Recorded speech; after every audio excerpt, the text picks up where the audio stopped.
Selama 1400 tahun, kisah Isra Miraj ini dipercaya umat Islam tanpa adanya pembuktian secara empiris. Umat sangat yakin, Nabi Muhammad benar-benar melakukan hal itu, dan yakin seyakin-yakinnya, para perawi tidak berbohong. Dan hal itu juga didasari oleh kesadaran, bahwa kemampuan ilmu pengetahuan yang mereka miliki, belum cukup untuk mencerna hal itu secara logis. Isra Miraj sendiri, baru dapat dijelaskan secara logis pada tahun 1907–1916, oleh ilmuwan Yahudi. Pada saat itu pun, teori ini masih sangat sulit untuk diterima oleh kebanyakan orang, bahkan oleh sesama ilmuwan sekalipun. Surat Al-Isra ayat 1, Maha Suci, yang telah memperjalankan hambanya pada malam hari, dari Masjidil Haram ke Masjidil Aqsa yang telah kami berkahi sekelilingnya, agar kami perlihatkan kepadanya sebagian tanda-tanda kami. Sesungguhnya Dia Maha Mendengar, Maha Melihat. Beberapa orang memang berbeda pendapat mengenai kenaikan Nabi, atau Miraj ke Sidratul Muntaha. Namun beberapa di antaranya tak kekurangan akal, mereka mengaitkan dengan surat An-Najm, 13–14. Dan sesungguhnya, dia telah melihatnya pada waktu yang lain, yaitu di Sidratul Muntaha. Memang peristiwa perjalanan Nabi dari Masjidil Haram menuju Masjidil Aqsa, kemudian dilanjutkan dari bumi menuju langit Sidratul Muntaha, menjadi sulit dipahami dan dinalar oleh otak manusia. Pada saat peristiwa ini disampaikan kepada orang-orang Mekah, sebagian di antara mereka mengolok-oloknya, bahkan ada yang kembali murtad, kecuali Abu Bakar yang menyatakan bahwa hal itu benar. Karena perjalanan Nabi bersama dengan malaikat Jibril, maka kecepatan kendaraan yang dipakai Nabi, setara kecepatan cahaya, yaitu 300.000 km per detik. Seandainya Miraj terjadi dari jam 8 malam hingga 4 pagi, berarti perjalanan dari bumi ke langit kemudian pulang dari langit ke bumi, berdurasi 8 jam.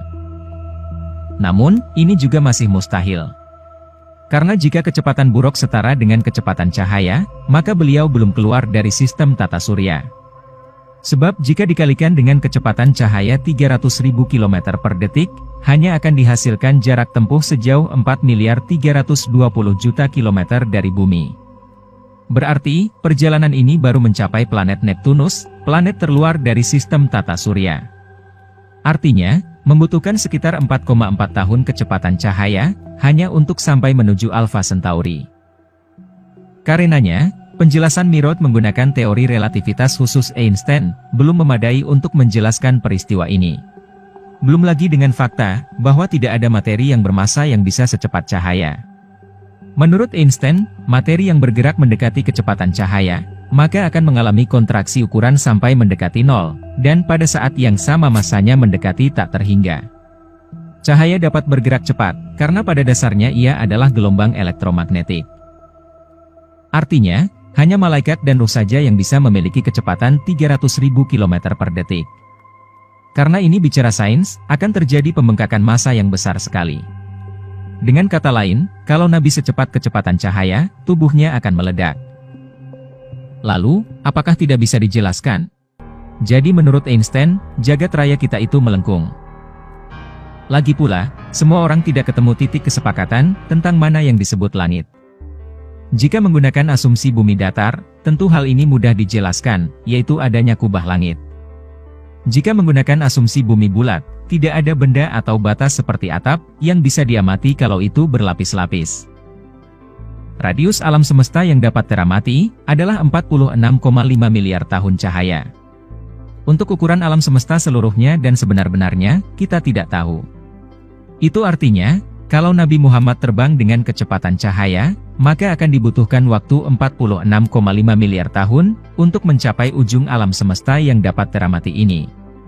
Sampai sini pun, kita tidak tahu ini sudah sampai langit atau belum. Selain jagat raya itu melengkung, alam semesta juga terus mengembang. Di masa lalu, alam semesta begitu kecil, padat, dan panas. Sebagaimana balon yang diisi udara, alam semesta kemudian mengembang, membesar, dingin, dan jarak antar galaksi dan materi di dalamnya pun semakin menjauh satu sama lainnya. Dan kecepatan pengembangan alam semesta semakin tinggi setiap waktunya. Definisi alam semesta yang dapat diamati itu sendiri, yaitu bagian dari alam semesta yang cahayanya masih mungkin untuk ditangkap oleh manusia. Di luar itu, kecepatan penambahan ruang antara sumber cahaya dan si pengamat akan mengalahkan kecepatan cahaya tersebut. Jadi, dengan kecepatan ekspansi yang konstan pun, tidak mungkin cahaya bisa melewati ujung alam semesta yang teramati, karena alasan yang sudah dipaparkan tadi, apalagi ekspansi tersebut dipercepat setiap saat. Itu artinya, Nabi Muhammad tidak akan pernah mencapai ujung alam semesta yang teramati, bahkan dengan kecepatan cahaya. Itu karena kecepatan gerak buruk Nabi Muhammad akan selalu kalah oleh kecepatan ekspansi alam semesta. Dengan demikian, kalau Isra Miraj itu benar terjadi, maka Nabi Muhammad haruslah memakai transportasi FTL, faster than light. Mungkin memakai lubang cacing wormhole, atau Tachyon, yaitu partikel yang lebih cepat dari cahaya. Allah barangkali telah memasang gerbang-gerbang langit yang bisa menjadi jalan pintas ke lokasi yang maha jauh.